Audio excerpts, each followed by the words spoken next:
আজি সোণোৱালসকলৰ পবিত্ৰ খ্ৰেংকিং বাইথ পূজা।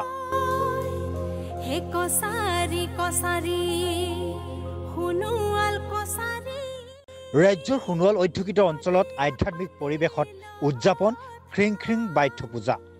বাইথ দেৱতাৰ পূজা অৰ্চনা বাইথ থানসমূহত। ডিব্ৰুগড়ত ডাইনিজান দুলীয়া গাঁৱত বাইথ পূজাক লৈ উখল মাখল পৰিৱেশ। খ্ৰেংকিং বাইথ পূজা হৈছে সোণোৱাল কছাৰী লোক সমাজত প্ৰচলিত এক কৃষিভিত্তিক ধৰ্মীয় উৎসৱ তথা সোণোৱাল কছাৰী জনগোষ্ঠীৰ নৱবৰ্ষৰ আৰম্ভণি উৎসৱ। এই উৎসৱ বাইথ থান নামৰ পৰম্পৰাগত দেওশালত অনুষ্ঠিত কৰা হয় আৰু এই উৎসৱৰ লগত হাইদাং গীত পৰিৱেশন কৰে।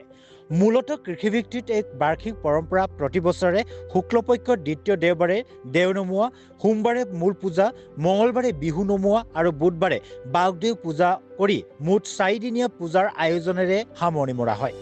অৱশ্যে ডাঙৰী বৰপথাৰৰ মূল থানত বুধবাৰলৈকে বাগদেউ পূজা অনুষ্ঠিত হ'ব। কিন্তু আঞ্চলিক আৰু শাখাসমূহত মঙলবাৰে বিহু নমোৱা কাৰ্যসূচীৰে বাইথ পূজাৰ কাৰ্যসূচী সমাপন কৰিব।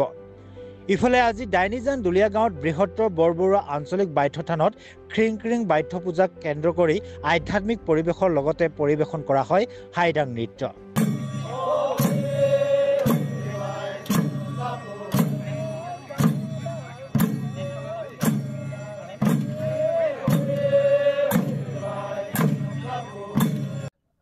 নমস্কাৰ। আজি সদৌ অসম সোণোৱাল কছাৰী ছাত্ৰ সন্থাৰ উদ্যোগত ডিব্ৰুগড় জিলাৰ সমিতিৰ উদ্যোগত আমাৰ দুলীয়া ডাইনিজানৰ এই বাইথ মন্দিৰ প্ৰাংগণত 3 দিনীয়াকৈ এটি কাৰ্যসূচী আয়োজন কৰিছে। প্ৰথম দিনাখন আমাৰ গজাই গুৰু অৰ্থাৎ আমাৰ বাইথ দেৱতাক ইয়াতে নমোৱা কাৰ্যসূচী আছিল আৰু যোৱাকালি এটা পূজা কাৰ্যসূচী আছিল। আজি আমাৰ সামৰণি অনুষ্ঠান।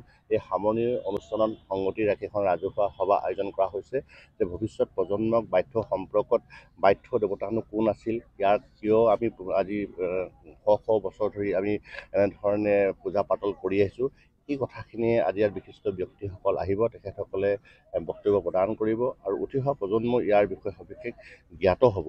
আৰু যিহেতু সোণোৱাল কছাৰীসকলে আমি অৰ্থাৎ আমাৰ যি আমাৰ খ্ৰেংকিং বাইথ দেৱতাক আৰাধ্য দেৱতা হিচাপে আমি সদায় মানি আহিছোঁ আৰু তেখেতকে আমি ভগৱান বুলি ভাবিছোঁ। আৰু আমাৰ তেখেতৰে যোগেদি সমাজখনৰ চলি থকা অপায় অমংগল যাতে ইয়াৰ পৰা নাইকিয়া হৈ যায় আৰু এটা নতুন দিশেৰে সমাজখনত সুন্দৰ শান্তি পৰিৱেশ পাওক আৰু ইয়াৰ যোগেদি শান্তি সম্প্ৰীতি সমন্বয় গঢ়ি উঠক, তাকে মই কামনা কৰিছোঁ খ্ৰেংকিং বাইথ দেৱতাৰ ওচৰত। আৰু আজিৰ দিনটো প্ৰায় আমাৰ সোণোৱাল কছাৰীসকলে এটা নতুন বছৰ বুলি এটা ধৰা হয়। যেনেকৈ বহাগ বিহু আহে বা মিচিং জনগোষ্ঠীসকলে আলি আই লৃগাং যেনেকৈ নতুন বছৰ ধৰে, ঠিক সোণোৱালসকলৰ এই বাইথ আমাৰ পূজাটোৰ পৰা আমি এটা নতুন বছৰ। সোণোৱাল কছাৰী ছাত্ৰ সন্থাৰ উদ্যোগত অনুষ্ঠিত হোৱা বাইথ পূজাৰ উপলক্ষে অনুষ্ঠিত হয় এখন এই মুকলি সভা।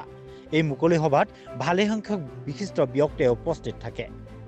আজি সোণোৱাল কছাৰীসকলৰ আৰাধ্য দেৱতা খ্ৰেংকিং বাইথ পূজাৰ তৃতীয় দিন আৰু আজি সামৰণি দিন। আজি আমি ইয়াতে সোণোৱাল কছাৰীসকলে আজি মঙলবাৰে উৰুকা, বুধবাৰে বিহু বুলি কৈ আমি মঙলবাৰ দিনাখন আজি অৰ্থাৎ আমি হুঁচৰি নমাইছোঁ। আৰু এতিয়াৰ পৰাই আমাৰ সোণোৱাল কছাৰী সমাজত এতিয়াৰ পৰা আমাৰ মানে হুঁচৰি গাব পাৰিব আৰু বিহু নমোৱা হৈ গৈছে যিহেতু। আৰু আজি এই কাৰ্যসূচীৰ জৰিয়তে সোণোৱাল কছাৰীসকলে পৰম্পৰাগতভাৱে আমি প্ৰতিটো বাইথ মন্দিৰত এনেকৈ আমি হুঁচৰি নমাওঁ আৰু যিসকল গাঁৱত হুঁচৰি ননমায় সেইবিলাক গাঁৱত আমি আজিৰ তাৰিখত এটা টোপোলা বান্ধিবলৈ কওঁ, যাতে বহাগত সেই টোপোলাটো লৈ কেনে যে তেওঁলোকে হুঁচৰি আৰম্ভ কৰিব পাৰিব।